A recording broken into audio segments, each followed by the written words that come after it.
제2부 1. 밀섬과 방문이 즐거울 것이라는 기대가 너무 높았던 탓에 캐서린의 실망은 예견되어 있었다.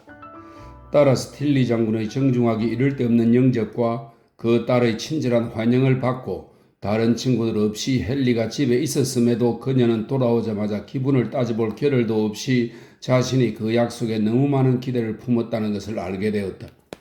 그날의 만남으로 틸리 양과의 친분이 더 진척되기는커녕 전보다 더 친밀해진 느낌도 거의 가질 수 없었다. 편한 가족 모임이니까 헨리 틸리를 더 잘 알게 되겠지 했지만 그는 그 어느 때보다 말도 없고 상냥하지도 않았다. 또 장군편에서 그녀에게 대단한 예의를 차렸음에도 그에게서 벗어나자 해방감을 느꼈다. 이 모든 것을 어떻게 이해해야 할지 그녀는 난감했다. 틸리 장군의 잘못일 수는 없었다. 훤칠한 미남인데다 헨리의 아버지이시니 그분이 흠잡을 데 없는 호인이며 매력이 넘치는 사람이라는 점은 의심할 수 없었다. 자식들의 기분이 처져 있다고 해서 또 그녀가 그와 있는 것이 그리 즐겁지 않다고 해서 그분이 다 책임질 수는 없을 터였다. 그녀는 결국 틸리 남매가 그날 우연히 기분이 처져 있었던 모양이라고 정리했고 자신의 기분 문제 역시 자기가 못난 탓으로 돌렸다. 이즈벨라는 그 방문의 자초지종을 듣자마자 전혀 다른 설명을 내놓았다. 온통 오만, 참을 수 없는 거만과 오만으로 똘똘 뭉쳤구나 라는 것이었다. 전부터 그 가족이 거들먹거리는 게 아닌가 생각했는데 이번 일로 확실해져서 틸리 양 같은 그런 무리한 행동은 생전 들어본 적도 없어 웬만한 양갓집이면 갖출 만한 통상의 예의 범절조차 없이 주인 노릇을 하다니 손님한테 그런 거드름을 다 피우고 말조차 끝내지 못하게 굴다니 말이야. 그렇게까지 나빴던 건 아니야, 이즈벨라. 거드름 같은 건 피우지 않았고 틸리 양은 아주 예의 있었어. 그 틸리 양을 변호하지 마. 그리고 또 그 오빠는 뭐야? 너한테 호감이 대단한 것 같더니 원 세상에 그 참 사람 속은 알 수가 없다니까. 그래, 내내 너를 한 번도 쳐다보지 않다시피 했다는 거야? 그런 건 아니고 그렇지만 기분이 좋아 보이진 않았어. 정말 기가 막히네. 세상에서 내가 제일 싫어하는 게 지조 없는 거야, 캐서린. 그런 인간은 다시는 생각하지 않는 게 좋겠어. 그럴 가치가 없는 남자야. 가치가 없다니 그분이 나를 생각이나 할까? 내 말이 바로 그거야. 그이는 널 생각하지도 않아. 변덕도 유분수지. 아휴, 우리 오빠들과는 아주 딴판이네. 조언은 정말 일편단심인데 말이야. 그렇지만 틸리 장군님만큼 나를 깍듯하고 정중하게 대해준 사람도 없을 거야. 나를 챙기고 행복하게 해주는 것이 그분의 일인 듯 보였다니까? 아휴, 그분이야 무슨 죄가 있겠어. 그분을 오만하다고는 생각하지 않아. 정말 신사다운 분이지. 존도 그분을 아주 좋게 생각하고 있고 존의 판단으로는 글쎄 오늘 저녁에 나한테 어떻게 하는지 보면 알겠지. 무도회장에서 만날 테니까. 그럼 나도 가야 할까? 그럴 생각 아니었어. 다 정해졌다고 생각했는데. 너가 그러자고 하는데 나야 거절할 수 없지. 그렇다고 나보고 기분까지 좋아야 한다고 하지 말기. 알다시피 내 마음은 백리 정도 달아나 있을 테니까. 그리고 춤으로 말하면 제발 입도 번긋하지 말아줘. 그건 거론할 필요도 없어. 찰스 호지가 지겨워 죽을 정도로 따라다닐 거야? 그렇지만 난 단칼에 자를 생각이야. 그러면 10중 8구 그인 이유가 뭔지 이리저리 궁리할 텐데 그거야말로 내가 피하고 싶은 바야. 추측 따윈 자기 혼자 하게 두지 뭐. 틸리 남매에 대한 이즈벨라의 의견은 친구에게 아무런 영향도 미치지 않았다. 그녀는 오빠든 여동생이든 누구의 매너에도 그들음은 없었다고 확신했고 그들의 마음에 오만 같은 게 깃들어 있었다고도 생각하지 않았다. 그리고 그날 저녁 그녀의 믿음은 보답을 받았다. 한 사람은 똑같이 친절하게 대했고 또 다른 사람은 지금까지와 마찬가지로 똑같이 배려해 주었다. 즉 틸리 양은 애써 그녀 곁에 있었고 헨리는 춤을 신청했던 것이다. 저번 날 밀섬가에서 장남인 틸리 대위가 하시라도 올 수 있다는 얘기를 들었던지라 그녀는 한 번도 본 적 없지만 분명 자기네 그룹에 속해 있는 멋지게 차려입은 미남 청년의 이름을 알고도 당황하지 않았다. 그녀는 그를 경탄의 눈으로 바라보았고 사람들이 들으는 그가 동생보다 미남이라고 생각할 수도 있겠다고 생각했다. 그녀의 눈에는 잘난 체 하는 태도가 더 두드러지고 용모도 호감이 가지 않았지만 말이다. 그의 취향과 매너가 동생만 못한 것은 분명해 보였다. 그녀의 귀에 들리는 거리에서 그가 여기서 춤을 추다니 말도 안 된다고 했을 뿐 아니라 춤을 출 수 있다고는 헨리를 대놓고 비웃었던 까닭이다. 그렇게 비웃는 것으로 미루어보아 우리의 주인공이 그를 어떻게 보든 그가 그녀를 찬미할 위험은 없는 듯 했다. 그런 일이 생기면 형제간에 적대감이 형성되거나 여성 쪽이 귀찮게 될 터인데 말이다. 그는 승마복장을 한 악당 셋을 사주하여 그녀를 사두마차에 강제로 태워서 쏜살같이 달려나가게 할 그런 인물은 아니었다. 이 설정이 고딕 소설에 전형적으로 등장하는 시나리오라고 합니다. 캐스린으로서도 그런 나쁜 사태든 아니면 하여간 어떤 사태라도 일어날 것이라는 불길한 예감은 아예 없었기 때문에 걱정이라곤 춤을 추는 시간이 짧으면 어쩌나 하는 것뿐이었다. 그녀는 헨리 틸리와 여느 때처럼 행복을 누렸으니 그가 하는 말을 하나도 놓치는 법 없이 눈을 반짝이며 들었고 그의 매력에 한껏 취해 자신도 매력을 마음껏 발산했다. 첫 번째 춤이 끝나자 틸리 대위가 다시 그들에게로 다가와서 동생을 끌고 가버렸다. 캐스린에게는 매우 실망스러운 일이었다. 그들은 물러나서 같이 소곤거렸다. 그녀의 예민한 감수성이 발동하여 즉각 경계를 하면서 틸리 대위가 무언가 자기에 대해서 안 좋은 소리를 들은 게 틀림없어 그들을 영구히 갈라놓을 작정으로 동생하고 서둘러 이야기를 나누는 것이라고 단정짓지는 않았다 해도 캐서린으로서는 파트너를 시야에서 떠나보내자니 그리 심사가 편치 않았을 것이다. 꼭 5분 동안 그녀는 그렇게 마음을 졸였다. 거리 한 15분은 좋게 지났다는 생각이 들 무렵 두 사람이 돌아왔고 설명이 주어졌다. 헨리가 그녀에게 물어볼 말이 있다는 것이었다.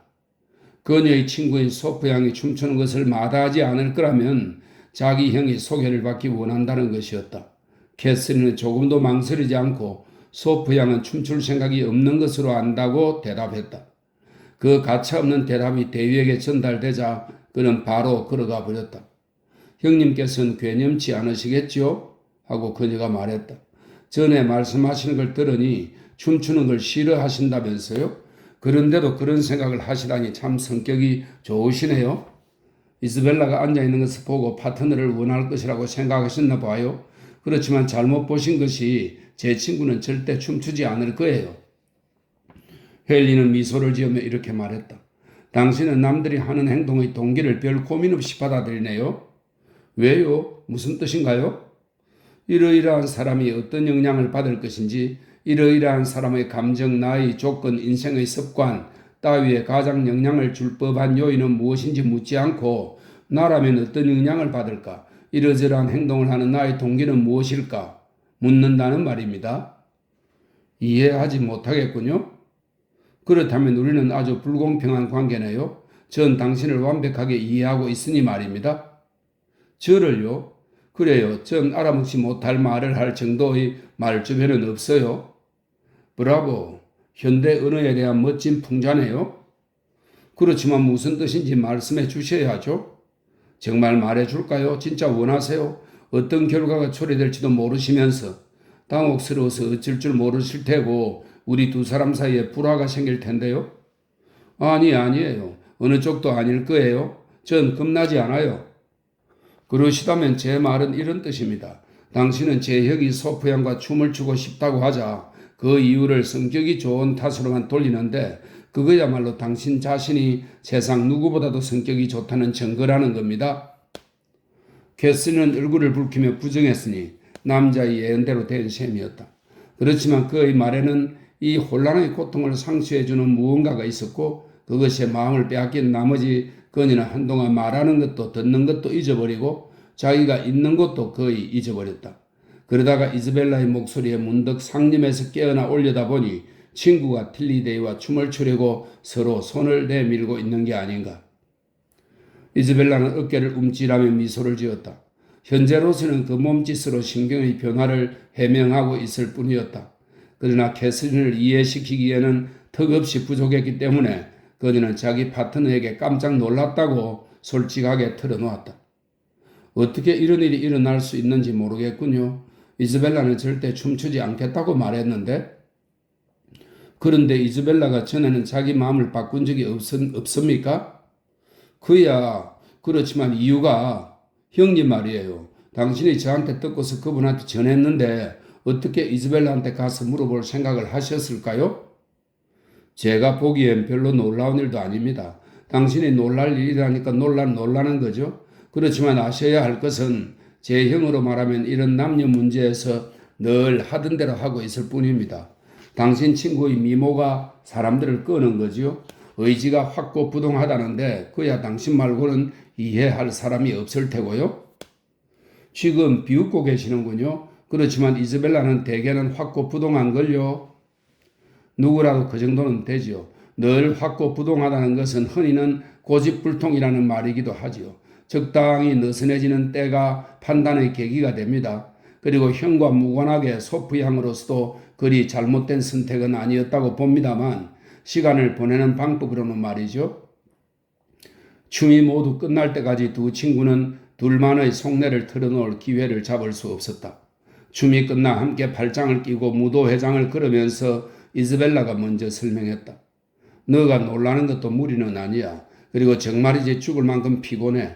말씀도 참 많은 분이시더라. 내 마음이 어디 묶여 있지만 않았어도 정말 재미있었을 거야. 그렇지만 조용히 앉아 있을 수 있었다면 세상을 다 주었을 거야. 그런데 왜 그러지 않았어?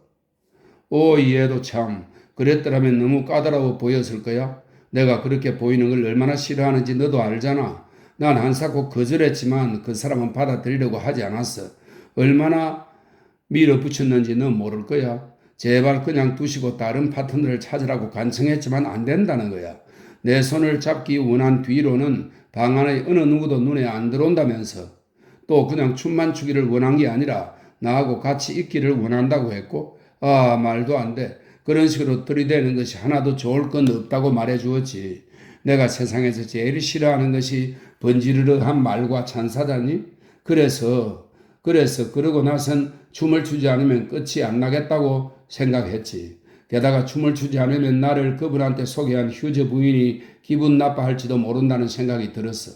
그리고 너희 오빠도 만약 내가 저녁 내내 앉아있기만 했다면 슬퍼했을 테고 끝나서 너무 기뻐. 그 사람이 말도 안 되는 소리를 듣느라 정신이 너덜거릴 지경이야.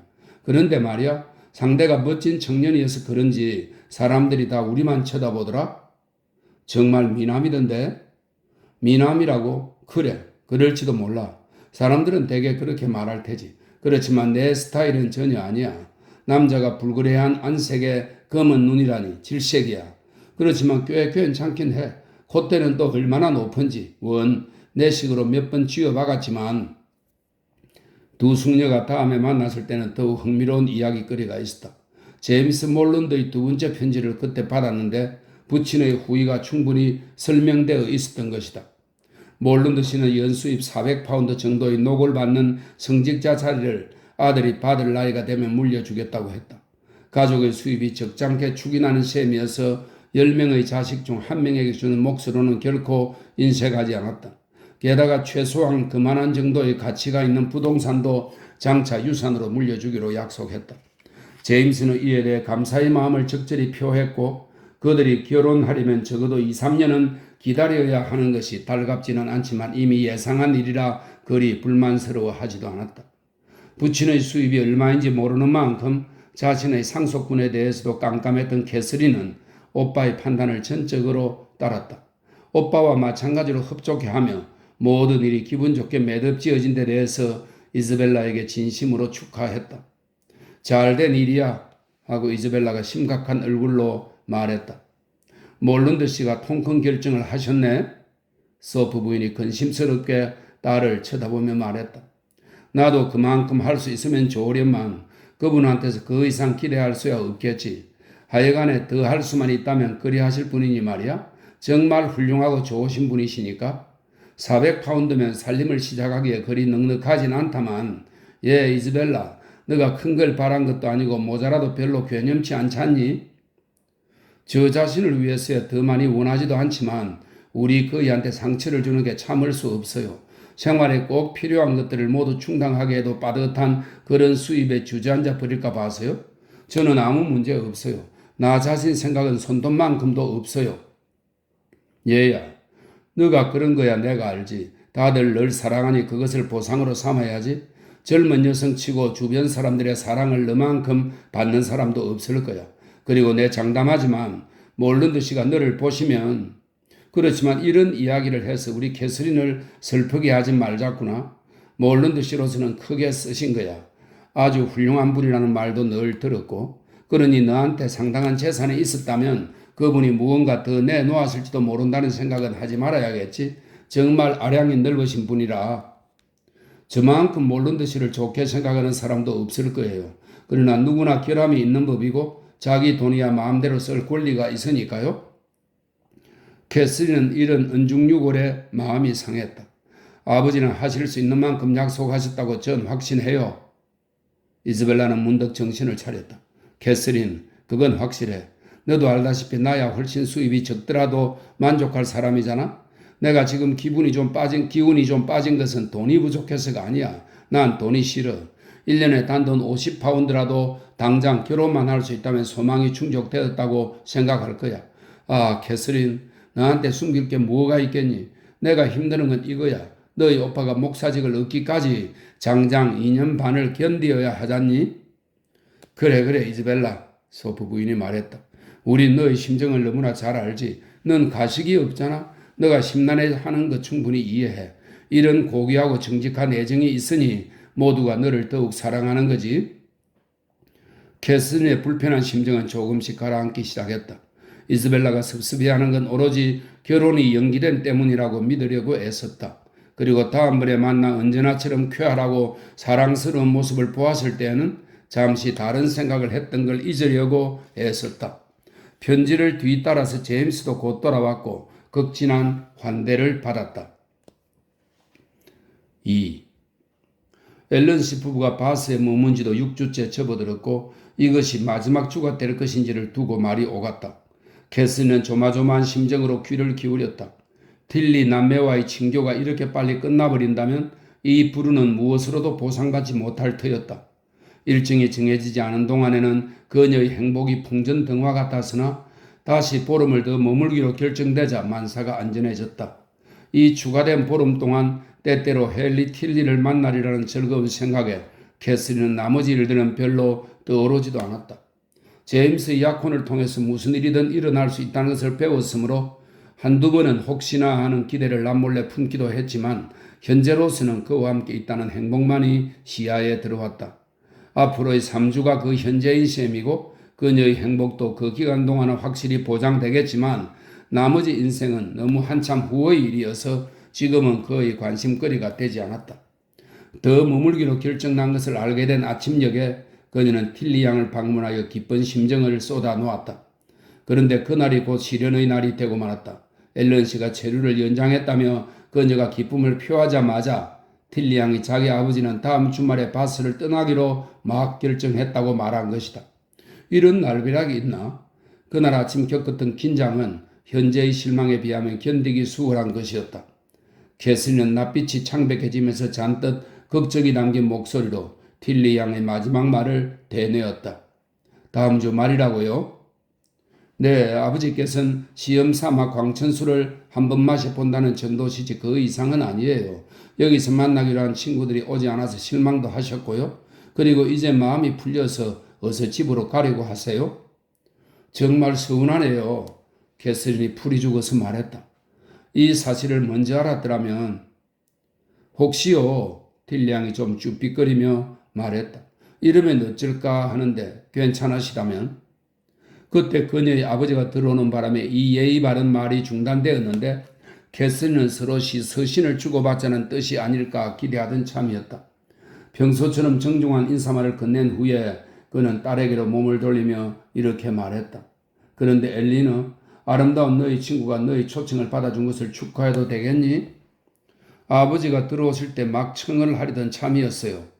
그렇다면 계속 하려무나 너희 마음이 어디 있는지를 나도 알고 있으니 몰런드 양 내 딸이 하고 딸이 말할 시간도 주지 않고 그가 계속했다.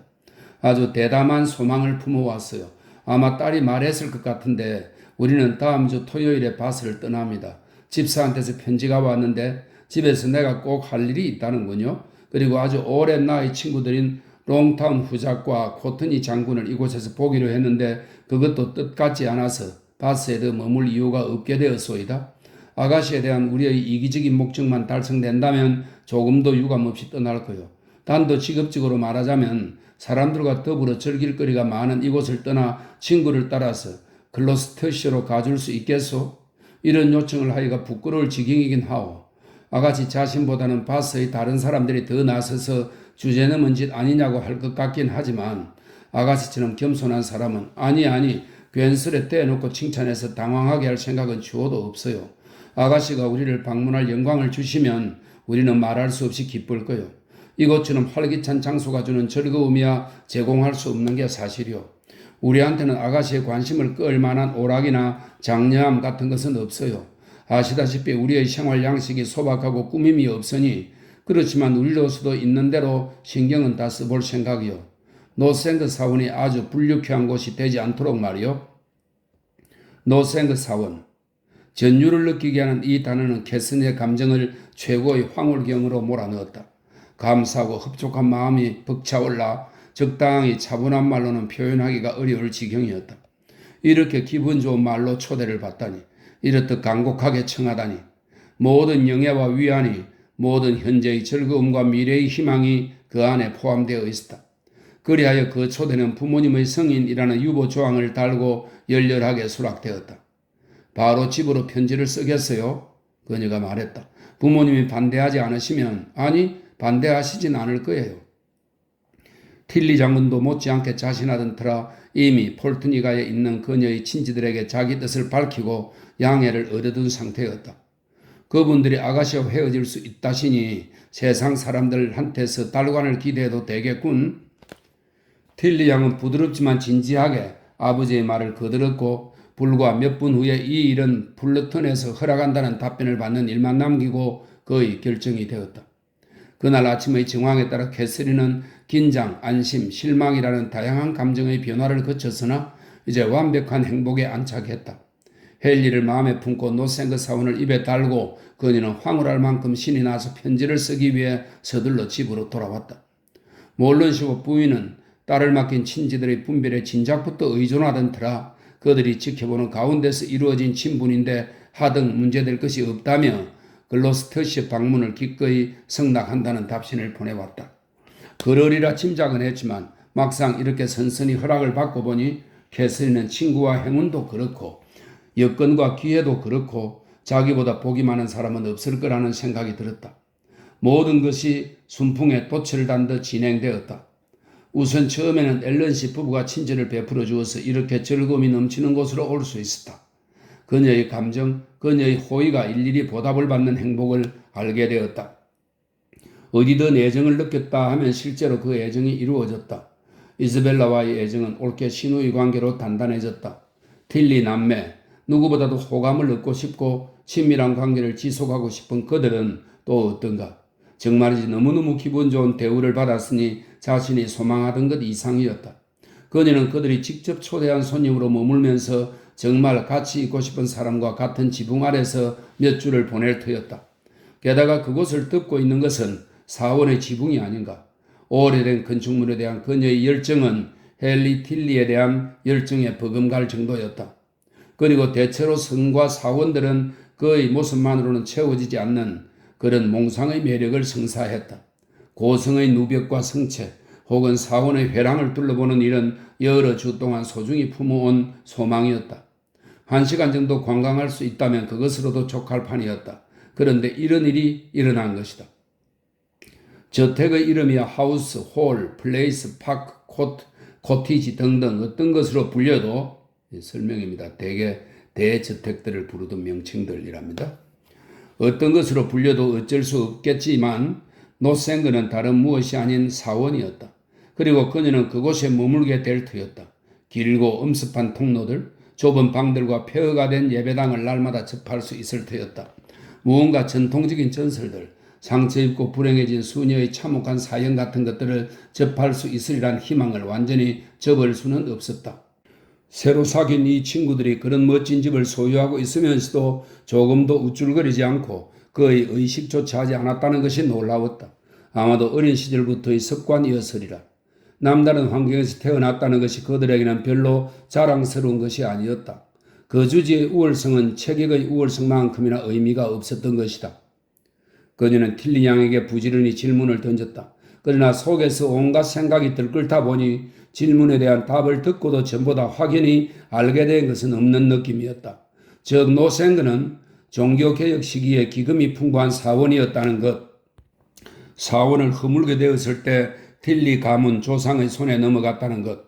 나머지는 무너졌지만 고대 건물의 상당 부분이 여전히 현재의 주거지 일부를 이루고 있다는 것. 그리고 계곡 아래쪽에 서 있으며 동북쪽으로 울창한 참나무 숲이 둘러싸고 있다는 것 정도였다. 3. 그렇게 행복에 취해 지내다 보니 캐서린은 그 사이 몇 분 정도씩 만난 것을 빼고는 이즈벨라를 보지 못한 채 2, 3일이 지난 사실도 거의 깨닫지 못했다. 어느 날 아침 앨런 부인 옆에서 딱히 주고받는 말도 없이 펌프룸을 따라 걷던 중에 비로소 이 사실을 깨닫고 나니 문득 그녀와의 대화가 그리워졌다.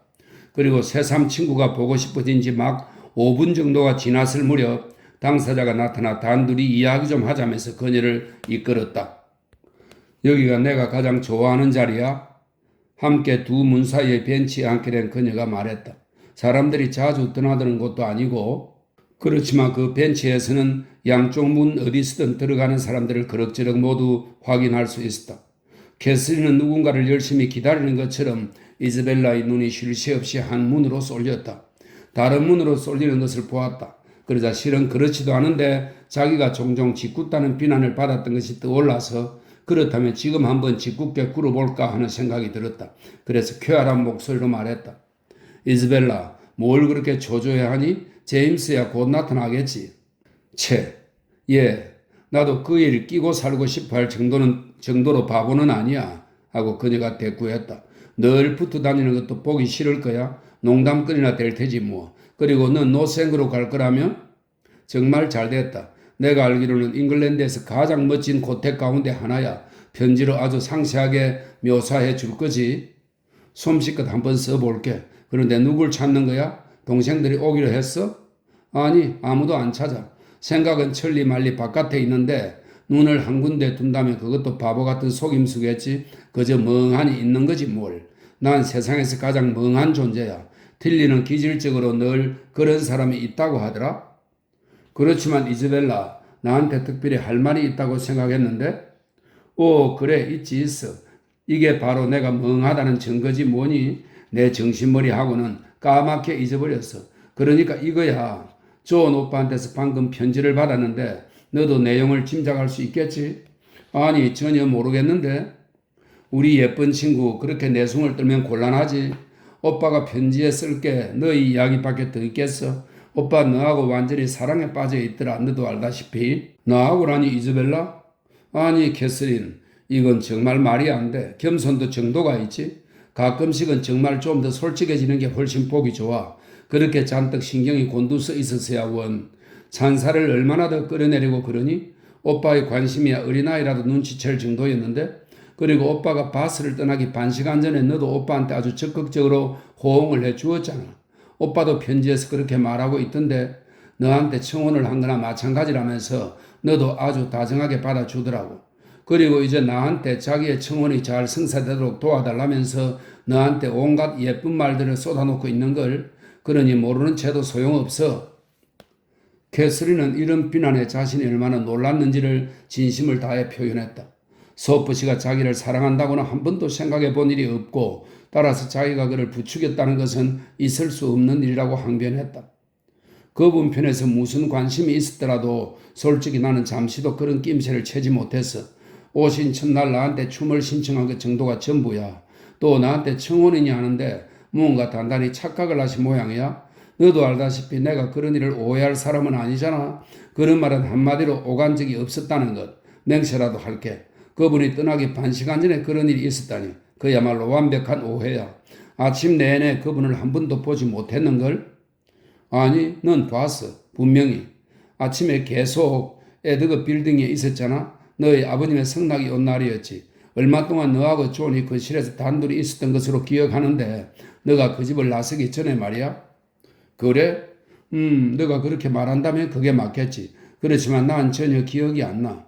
기억을 더듬어 보니 너하고 있었던 것 같고 그분도 보긴 했던가 봐. 그렇지만 다른 분들하고도 봤으니까 특별한 것도 없고. 그런데 따로 5분을 같이 있었다는 건 그렇지만 특별히 언급할 가치가 없는 것이 그분 쪽에서야 무슨 생각을 했건 내가 아무것도 기억을 못하잖아. 그러니까 나는 그분한테서 그런 것을 생각하지도 기대하지도 원하지도 않았다는 거지. 이것만은 너도 분명히 알 거야. 그분이 나한테 관심이 있었다니 마음에 많이 걸리긴 해. 그렇지만 내 편에서는 본의 아니게 그리 됐을 뿐 그럴 생각은 추호도 없어서 가능한 한 빨리 사실대로 전하고 용서를 구한다고 해줘. 내 말은 뭐라고 해야 될지 모르겠네. 하여간 내 뜻을 적절하게 전하고 이해시켜 주었으면 해. 너희 오빠한테 신뢰가 될 말은 하고 싶지 않아. 이즈벨라, 그렇지만 내가 혹 어떤 사람을 마음에 두고 있다 해도 단연코 그분은 아니야. 그건 내가 알아. 이즈벨라는 아무 말도 하지 않았다. 예, 나한테 화는 내지 마. 너희 오빠가 나를 그렇게까지 좋아하리라고는 상상도 못했어. 그리고 너도 알다시피 우린 어차피 옳게 쉬운 시누이가 될 사이잖아. 그래. 우리가 언니 동생이 될 방식이야 많지. 그런데 대체 내가 어딜 헤매고 있는 거지? 자, 그럼 우리 캐서린 정리하자면 넌 가련한 존 오빠한테 퇴짜를 놓은 셈이네. 그런 거지? 그분의 애정에 화답할 수 없는 건 분명해. 그리고 애정을 부추길 생각도 전혀 없었고 그렇다면 더 이상 이 일로 성가시게 하지 않을게. 오빠가 얘기 좀 해달래서 한 것뿐이야. 그렇지만 고백하자면 오빠 편지를 읽자마자 이건 정말 어리석고 경솔한 일이고 어느 쪽에도 도움이 되지 않을 것 같다고 생각했어. 두 사람이 함께 한다고 한들 뭘 먹고 살겠어? 둘 다 아무것도 없는 건 아니겠지만 요즘은 가족을 근사하기가 그리 쉽지 않잖아. 사랑을 예찬하는 사람들이 무슨 말을 하든 돈이 없으면 되는 일이 없어. 존 오빠가 그런 생각을 해봤는지 모르겠네. 지난번 내 편지를 못 받을 수도 있겠고. 그럼 나는 잘못한 게 없는 거지. 내가 너희 오빠를 속일 의사도 없었고 이 순간까지도 나를 좋아한다고는 생각조차 하지 못하겠다는 것 인정하지? 아, 거기에 대해서라면 이즈벨라가 웃으면서 대답했다. 과거에 너가 무슨 생각을 했고 어떤 계획이었는지는 내가 단정 지을 일이 아닌 것 같아. 그거야 너가 가장 잘 알겠지. 약간의 해롭지 않은 희롱 같은 거야 있을 수 있고 그러다 보면 원하는 이상으로 부추기게 되는 경우도 종종 있잖아. 그러나 너도 알다시피 나야 널 가혹하게 평가할 사람이 절대 아니야. 젊은 시절에 들뜬 기분에 사로잡히다 보면 그런 일들이 일어날 수도 있는 거고 하루는 이런 뜻이다가 다음 날에 그렇지 않기도 하지. 상황이 변하면 생각도 달라지는 거니까. 그렇지만 너희 오빠에 대한 내 생각은 변한 적이 없어. 언제나 똑같아서. 일어나지도 않은 일인데 그렇게 말하면 곤란하지. 캐서린, 상대방은 그녀의 말을 귓등으로도 듣지 않고 계속했다. 뭐가 뭔지 모르는 사이에 몰리듯이 서둘러 약혼을 하게 하는 일 따위는 세상 없이도 하지 않을 거야. 아무리 내 오빠지만 그렇다고 오빠를 위해서 너의 모든 행복을 희생하라고 하는 것은 말이 안 되잖아. 오빠만 해도 그래. 너도 알다시피 결국은 너 없이도 얼마든지 행복할 거야. 사람들은 자기가 뭘 원하는지 아는 경우가 드물어. 특히 젊은 남자들은 참 놀랄 정도로 마음이 잘 변하지. 한결같지가 않다고. 내 말은 내가 왜 오빠의 행복을 친구의 행복보다 소중하게 생각해야 하느냐는 거야. 너도 알다시피 난 우정이란 것을 꽤 높이 치는데 말이야. 그러나 무엇보다도 캐서린 서두르지는 마. 내 말을 명심해. 너무 서두르면 분명 후회하게 돼. 틸리의 말로는 사람들은 자기가 사랑에 빠졌다고 쉽게 속아 넘어가곤 한데 그 말이 맞아. 아, 그이가 오네. 신경 쓰지 마. 우릴 못 볼 테니까. 캐서린은 고개를 들고 틸리 대위를 알아보았다. 이즈벨라는 말은 그렇게 하면서 눈은 그에게 고정시켜 곧 그의 주의를 끌었다. 그는 바로 다가와서 그녀가 몸을 움직여 마련한 자리에 앉았다. 그의 첫 마디는 캐서린을 놀라게 했다. 낮은 목소리로 말했지만 알아들을 수 있었다. 뭡니까? 늘 지켜보고 있군요. 직접 그러거나 옆 사람을 시키거나. 말도 안 돼요. 똑같이 반은 속삭이는 투로 이즈벨라가 응답했다. 왜 그런 생각을 제 머리에 주입시키시죠? 제가 그걸 믿기라도 한다는 건지 아시다시피 제 정신은 꽤 독립적이랍니다. 당신의 마음이 독립적이었으면 좋겠군요. 나한텐 그거면 충분할 겁니다. 제 마음 말인가요? 마음을 가지고 뭘 할 수 있으신가요? 당신네 남자들은 마음이란 것이 없잖아요. 우리한테는 마음 대신 눈이 있어요. 보는 것만으로도 충분히 괴롭습니다만. 그런가요? 그거 참 유감이네요. 그 눈이 저한테서 무엇이든 불쾌한 것을 찾아내니 말이에요. 제가 다른 쪽을 보겠어요. 이게 원하시는 바겠지요? 그에게 등을 돌리면서 이젠 당신의 눈이 괴롭지 않기를 바랍니다. 이렇게 고통스러운 적도 없소이다. 피어나는 뺨의 가장자리가 여전히 시야에 들어오니 말입니다. 괴로움을 벗어나기엔 너무 많이 보이고 싶은 마음 충족하기엔 너무 적게 보이네요. 캐슬린은 이런 말들을 듣고 있자니 도무지 민망해서 견딜 수가 없었다. 이즈벨라가 그걸 참고 있는 것이 놀라웠고 오빠를 대신하여 샘도 나서 일어나 앨런 부인과 합류해야겠다면서 걷자고 했다. 그러나 이즈벨라는 그럴 의사가 없었다. 무지무지 피곤해서 펌프룸을 돌아다니기가 싫다는 것이었다. 그리고 자리에서 움직이면 자기가 오길 이제나 저제나 기다리고 있는 동생들을 놓칠 수도 있다는 것이었다. 그러니 사랑하는 캐서린이 양해를 하고 다시 조용히 앉아달라고 했다. 그러나 캐서린이라고 늘 고분고분한 것은 아니었다. 때마침 앨런 부인이 나타나서 집으로 가자고 했고 그녀는 부인과 함께 펌프룸으로 나왔다. 이즈벨라는 그대로 틸리 대위와 같이 앉아 있었다. 그들을 두고 떠나는 그녀의 심정은 굉장히 찜찜했다. 그녀가 보기에 틸리 대위는 이즈벨라에게 마음을 빼앗기고 있었고 이즈벨라는 그를 무의식적으로 부추기는 모양새였다. 무의식적일 수밖에 없는 것이 제임스에 대한 이즈벨라의 애정이 그만큼 확실하고 충분히 인정받았기 때문에 약혼에 이른 것 아니겠는가? 그녀의 진실이나 선의를 의심할 수는 없는 일이었다. 그렇지만 두 사람이 대화를 나누는 내내 그녀의 매너는 이상했다. 그녀는 이즈벨라가 평소에 그녀답게 말했으면 싶었다. 돈 이야기를 너무 많이 하지 말았으면 싶었고 틸리 대위를 보면서 그렇게 즐거워하지 말았으면 싶었다. 그녀가 그의 찬탄을 눈치채지 못한다면 그거야말로 정말 이상한 일 아닌가? 캐슬린은 이즈벨라에게 그런 눈치를 주어 그를 경계하게 하고 그녀의 지나치게 분방한 행동이 그나 자기 오빠에게 초래할지 모를 고통을 막고 싶었다. 존 소프가 애정을 표했다고 해서 그 여동생의 분별 없는 행동이 상쇄되는 것은 아니었다. 그녀는 그의 애정이 진지하다고 믿지도 않았거니와 그러기를 원하지도 않았다. 그가 잘못 알았을 수야 있겠지만 그가 구애를 했고 자기가 호응을 했다니 해도 너무했다. 그러니 그의 찬사 때문에 허영심이 충족되기는커녕 놀란 게 그의 전부였다.